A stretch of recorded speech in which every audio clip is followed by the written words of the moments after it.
Hi everyone, welcome to the July 17th edition of the TimeformUS Forecast. I'm David Aragon. I'll be joined very shortly by my co-host, Craig Milkowski.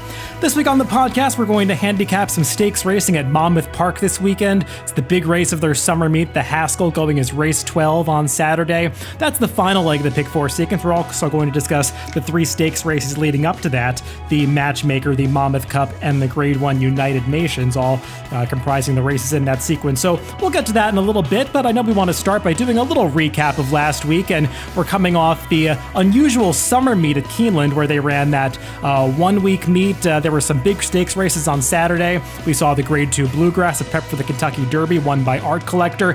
Craig, Art Collector was pretty impressive and earned the kind of speed figure that suggests he's definitely in the conversation as one of the top contenders for the Kentucky Derby.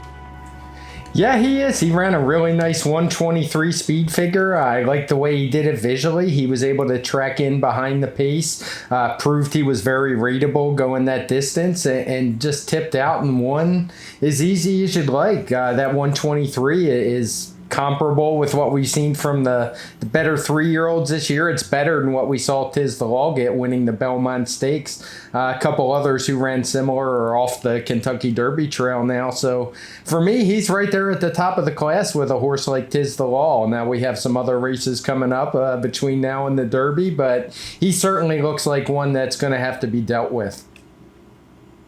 Yeah, I think we've kind of accepted Tiz the Law now as the leading 3-year-old candidate for the Kentucky Derby since he did win the first leg of this revised Triple Crown, the Belmont Stakes. But, Tiz the Law doesn't have any kind of speed figure edge over the other top 3-year-olds like Art Collector, like Honor AP. I mean, arguably, he's one of the slower ones based on the figures that each of them ran last time out. So I think it's going to be interesting to see how all of these horses develop moving forward, because we see in past years a lot can change over the summer as these 3-year-olds continue developing. Yeah, it's going to be really interesting. Certainly different times. And I know our friend Andy Serling has made the point that he thinks it's going to be even tougher to win this year than in other years. I don't know if I'd say tougher. It's just going to be different. You're going to have to beat horses who wouldn't have even made the Triple Crown earlier in the year. So interesting times, but I do think we have a strong group. And we had the filly run second in there, Swiss Skydiver. I think she ran very well, but I also think she showed she's probably not ready to run against boys, certainly not in the Kentucky Derby at 10 furlongs. But turning back to the Oaks, she's going to have to deal with a horse like Speech, who I was really impressed with winning the Ashland. She actually got a slightly higher speed figure for me, a 124. I looked at the buyer speed figures where it was a little reversed, but they clearly broke the race out a little bit. They didn't use the same variant based on their speed charts. I'm not knocking that. That happens with speed figures sometimes. They just had a different opinion. But going by the clock, she was every bit as good as the boys. Yeah, I certainly hope that they come to their senses and decide to point Swiss Skydiver to the Kentucky Oaks, because that Kentucky Oaks could shape up to be an awesome race with her, Speech, who you mentioned, and Gamine. If she makes it there, we'll see where Bob Baffert runs her, perhaps at Saratoga, maybe in the test between then and now. But that could be a really strong race, because this 3-year-old filly crop, they're posting some pretty fast speed figures. I mean, as you said, Speech ran a big number in this race. We had talked about that allowance race at Oaklawn where Gamine and Speech were in a photo finish at the wire, how that race came up almost aberrationally fast, but they both improved on that figure since then. So this seems like a pretty strong crop of 3-year-old fillies. It does. And the other one I want to mention, her name's escaping me right now. She won the 7.5 furlong race, about 7 furlong race, 4 Graces. She ran a very strong race as well. Yeah, she ran a very strong race as well, winning that one. I'm not sure what her distance abilities are, but she ran a 123 that day. So she's another really fast 3-year-old filly from that crop. Just a couple other performances I think worth mentioning from the weekend. It was good to see Monomoy Girl. She won again, took another step forward. She hadn't been particularly impressive winning her first race. I still don't think she's probably back where she was as a 3-year-old, but she certainly took a step forward. third. Dunbar Road won at Delaware. So there were plenty of big performances this week. One that I really wanted to point out that didn't even come in a stakes race, if memory serves, or it might have been an allowance or a listed stakes, was CZ Rocket. He only got a 117 TimeformUS speed figure, but I think that's a trip going back and worth watching and seeing how he did it. That horse just looks like a completely new animal since changing barns. He's been fast in the past, kind of regressed, but he looks like a serious player in the sprint division to me.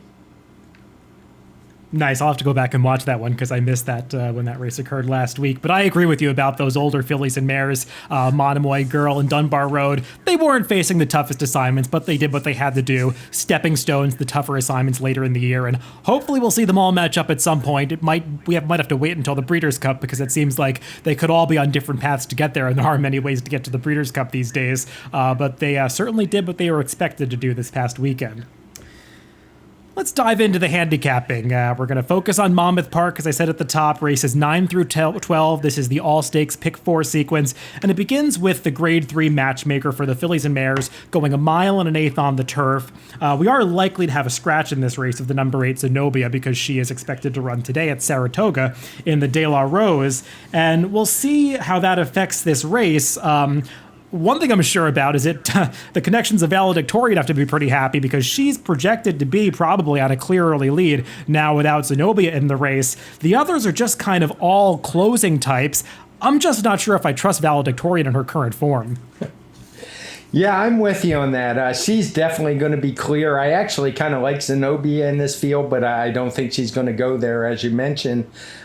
So I will use Valedictorian defensively just because she's going to be so clear on a lone lead. She's definitely dropping down, but I don't think she's a horse who has... I think she is a horse who's regressed from about this time last year when she was competing well in graded stakes, but she just kept running and has tailed off. So I'm not going to really key on her very much. I'll be up front. This is a race I'm going to spread in for sure. I'm going to kind of key in on the dirt races while spreading in the turf races.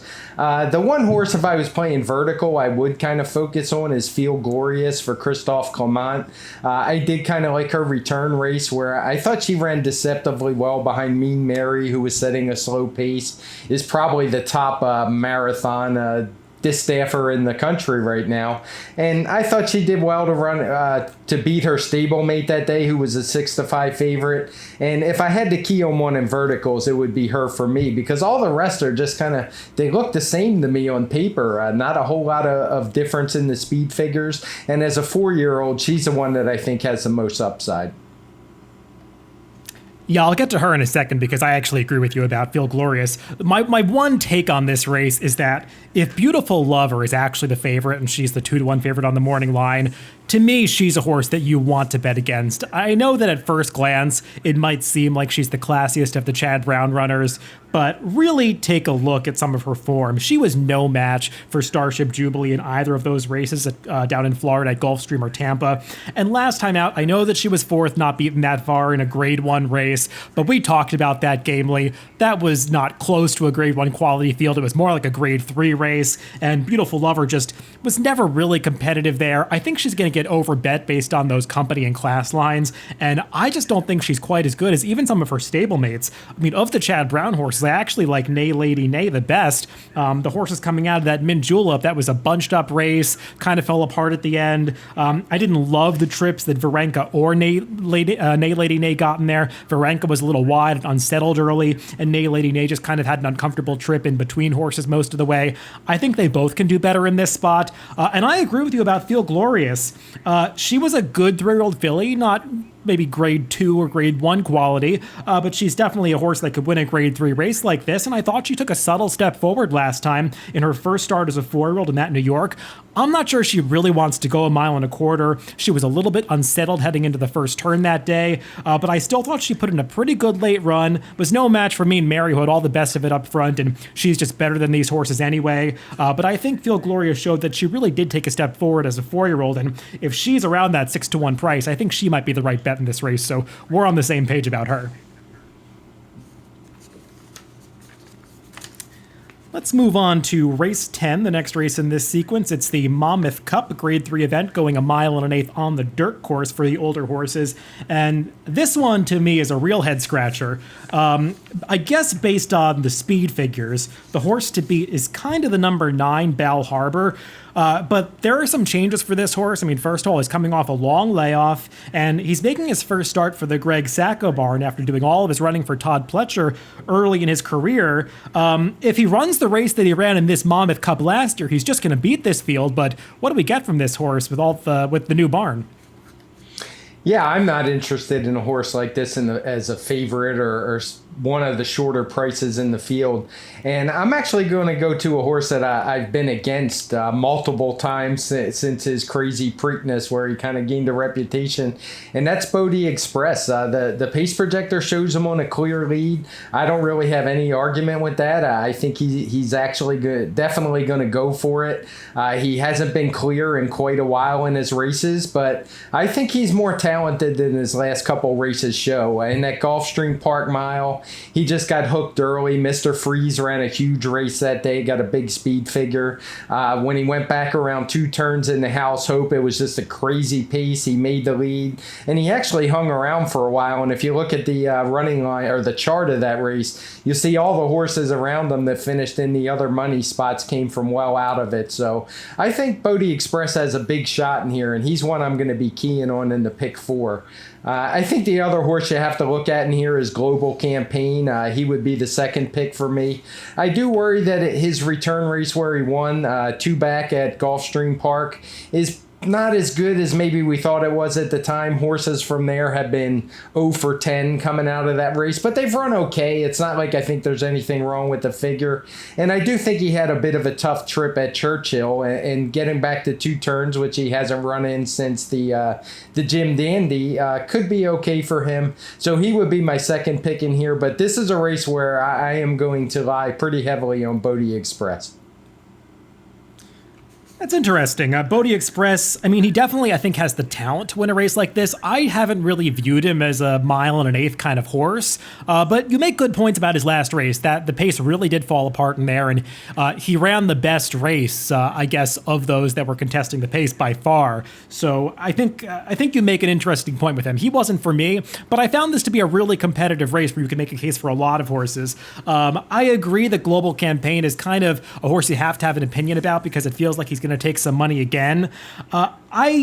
I didn't love the trip that he got in the Blame last time, and we kind of talked about it before the race that the number 2 post position that day could be an issue for him, and it turned out to be because he got shuffled back right from the start and was always out of position. He's not really a horse that wants to do his running from that far back.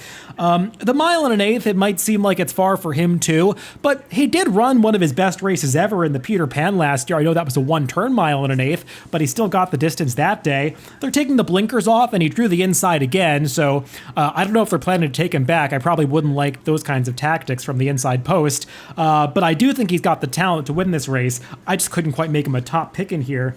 The others that'll take money, I mean, Monongahela is the favorite on the morning line. I don't really see him being the favorite in this race. To me, he's hard to take because all of his good figures came for Jason Service, and he didn't even run for Chad Brown off the trainer switch in the Westchester last time, so I kind of didn't view him as a contender in this race.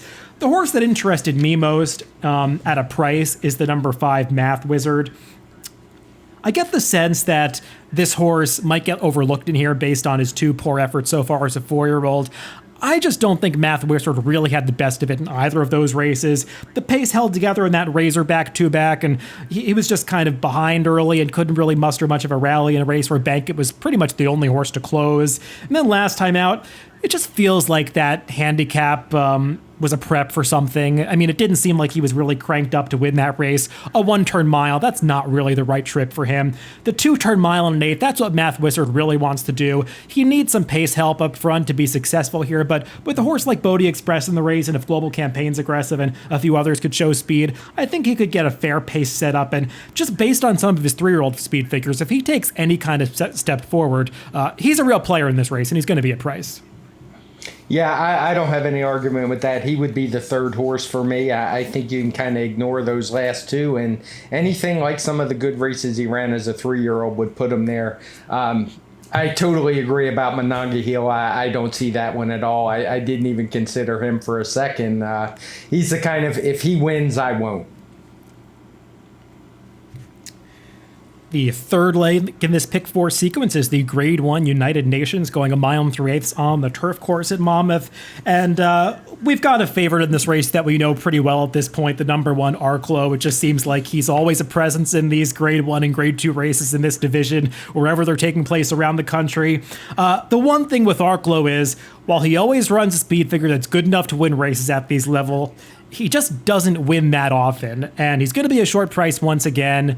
I guess he's the most likely winner of this race. It just seems like he's a horse that it's okay to take a shot against him if you have an idea. Yeah, and he's a big part of the reason I want to spread in this race as well. He can win. I'm certainly going to use him on my tickets. I even wonder if he's going to run. I mean, he'll be coming back on 7 days rest, but I guess they entered him knowing that. I don't know how early Monmouth took their entries. It seems like it was this week, so maybe he'll show up, maybe he won't. But either way, I'm not going to key on him. And outside of that, I just think it's such a deep field. There's so many in here you could use. There's very few I would just automatically toss. So as I said, I'm going deep. If I had to make a top pick in here, I might lean towards Current. I don't think he had a big shot last time. I liked his race the time before that. I'm also going to use Parrot. I'm going to use a horse like Mugzamatic, who's in the Mike Maker barn for the second time, and we know how good he is stretching out to the 1 3/8. So I don't want to pretend like I have a strong opinion in here, because I don't. I think it's a 9-horse field, and probably 7 of them could win, and none of them would surprise me. Yeah, I don't want to go that deep in here. I mean, if Arklow does run, and if he bounces back off his poor effort in the Elkhorn just 6 days ago, I mean, he probably is going to win this race, or he'll be right there at the finish. I just, I'm not afraid to take a shot against a horse like Arklow. The horse that I really like is the number 2 Standard Deviation. We'll see if he's the second choice in here. I could see him going off, at a relatively short price. Of the horses coming out of the tiller, he's the one that I want, because I wasn't thrilled with the ride that John Velasquez gave him. Standard Deviation is one of these turf horses that really wants to go longer distances, but he doesn't have any kind of turn of foot. He's just a grinder. He stays at one pace, and you need to start pedaling from a long way out to get him up into a contending position by the time they reach deep stretch. And John Velasquez just kind of kept him covered up towards the back of the pack, allowed him to get shuffled back coming to the top of the stretch. And Standard Deviation was really running at the end of that race, but they just gave him way too much ground to make up, but he's not going to be successful with that kind of ride. Now they're switching to Trevor McCarthy, and I don't view Trevor McCarthy as a rider that how should I put this? Rides with a ton of finesse, but he does tend to get horses moving on the far turn. And I think he's going to have this horse more in position to strike by the time they get to the top of the stretch here. And based on that race he ran in Cotter back in that Group 1 effort behind French King, who's a very good horse overseas, I think that performance arguably makes him the horse to beat because he ran really well that day. As a 3-year-old, I thought this horse always wanted to go longer distances. So I think this might be the time for Standard Deviation to step up. Yeah, I certainly have no problem with him. He'll be on my tickets, and as we mentioned in the Philly, in the Matchmaker, he's a 4-year-old, so he still has that upside that maybe we're not going to get from some of the others. Let's close things out with the feature race at Monmouth on Saturday. That's the Grade 1 Haskell, which this year is one of many races serving as a Derby prep. Traditionally, it's a race that's run after the Triple Crown, and we've got 2 main players in here drawn down towards the inside, the number 1 Dr. Post and the number 2 Authentic. Both of these horses are coming off runner-up finishes behind 2 of the top contenders for the Kentucky Derby, Tiz the Law and Honor AP. Authentic's a heavy favorite on the morning line. We'll see how they actually bet this race. I think the big question for Authentic is, how is he going to deal with the way that the pace of this race is going to shake out, because you've got some pretty fast horses drawn to his outside. Yeah, there is a ton of speed in here. Unsurprisingly, the pace projector shows it as a fast pace. And I mean, we have horses like New York Traffic, who's been right up on the lead in some big Derby preps earlier in the season. Lebda, who has just run some crazy fast pace figures in Maryland. Even the sprinter, Ancient Warrior, who's never been further than 6.5 furlongs, is stretching out to 1 1/8 miles. Now, I know his last race, it doesn't look like he showed much speed, but he got banged around at the start pretty good. So I don't think it was anything, any change in styles that led to him being further back. I think it was just the start. And stretching out this far, I fully expect him to provide plenty of pace as well. So that said, I'm going to be leaning very heavily on Dr. Post in this race. I think just everything sets up for him. He draws inside, and it's not like he's some stone cold closer who drops 15 lengths back. He stays in contact. He always finishes his races strong. I think the 1 1/8 is perfect for him. When it comes to authentic, I'm not sure about that. His best effort so far seemed to have been at shorter distances. I'll admit he did have a bit of a tough trip last time, but I think him finishing second in that race was just more of there wasn't a whole lot behind him than there was he was game or really wanted to get the distance. So of the two in here, I much prefer Dr. Post. I do tend to agree with you. I think he's probably going to be in the 8 to 5 range. Maybe authentic will stay around his morning line of 4 to 5 or maybe be even money. But I think there will be a little less spread than the morning line shows. But again, as I said, Dr. Post, I really like him in this spot. Yeah, we're on the same page here. I think this is the right spot for Dr. Post, mostly because we've talked about Authentic quite a bit. I know there's been hype around him right from the start, and people were blown away by his sham when he was so green through the stretch and he won by a large margin. I don't know. This horse has just never really done it for me. I feel like he got great setups in his victories. He caught Honor AP at the right time in the San Felipe. That horse turned the tables on him when they had a real test of stamina in the Santa Anita Derby. I know you gave him a bit more of an excuse for his trip in the Santa Anita Derby than I wanted to. I'm just not the biggest fan of this horse. I know Bob Baffert said that he's coming into this race trading better than ever. Maybe he improves, but I just think Dr. Post is the more likely winner, and he's going to get the better pace setup. The big question for Dr. Post in that Belmont Stakes was, could he sustain his forward momentum against a much better field? And the answer was a pretty resounding yes. He ran a nice race behind 'Tis the Law. He strikes me as the kind of horse that's going to have no trouble handling a 2-turn 1 1/8. He finishes off his races very strongly, and he's going to get that pace to close into. So I just like Dr. Post, and if I'm playing a pick 4 wager, he would definitely be the only A for me in this race.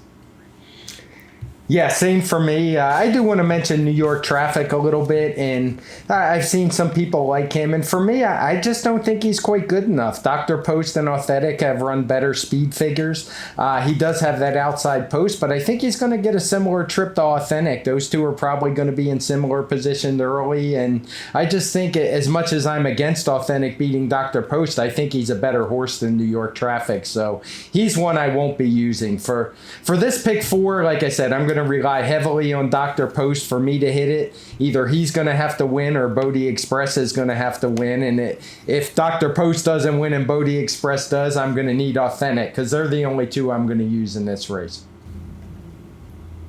Yeah, that's good information. I was going to ask for a recap. I kind of view it very much the same way in terms of those horses in the Haskell, and I would probably do a little spreading in the Matchmaker. I know we mentioned a lot of horses in there. I'm a little bit against Beautiful Lover, but I would spread with all of the other horses that we talked about and try to narrow it down a little bit in the last 2 legs because I do like Standard Deviation quite a bit and Dr. Post in the Haskell.